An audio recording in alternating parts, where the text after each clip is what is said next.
Hello বন্ধুরা, তোমরা সবাই কেমন আছো? অবশ্যই ভালো আছো, আমিও ভালো আছি। আজকে নিয়ে চলে আসছি ডিম পেঁয়াজের পকোড়া। ডিম পেঁয়াজের পকোড়া করার জন্য আমি এখানে দিয়ে দিয়েছি কাঁচা লঙ্কা আর কিছু কারি পাতা, আর দুটো ডিম সিদ্ধ করে রেখে দিয়েছিলাম। ডিমগুলো আমি ঝুরি করে কেটে নিয়েছি।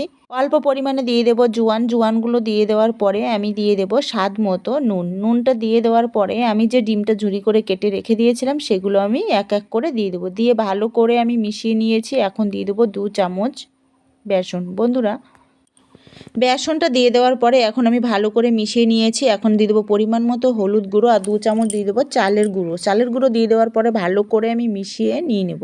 আমার মেশানো হয়ে গেছে। এখন আমি পকোড়ার শেপগুলো তৈরি করে নেব। আর এদিকে ওভেনে আমি কড়া দিয়ে দিয়েছি। কড়াতে হাই আঁচে তেল গরম করে দিয়ে পকোড়াগুলো এক এক করে দিয়ে দেবো। পকোড়াগুলো বন্ধুরা 2 থেকে 3 মিনিট আমি ভালো করে ভেজে নিয়ে নেব। বন্ধুরা, আমার পকোড়াগুলো তৈরি হয়ে গেছে। এগুলো এখন একটা প্লেটে তুলে নেব। বন্ধুরা, আমার এই রেসিপিটি যদি ভালো লাগে অবশ্যই সাবস্ক্রাইব করে দেবে।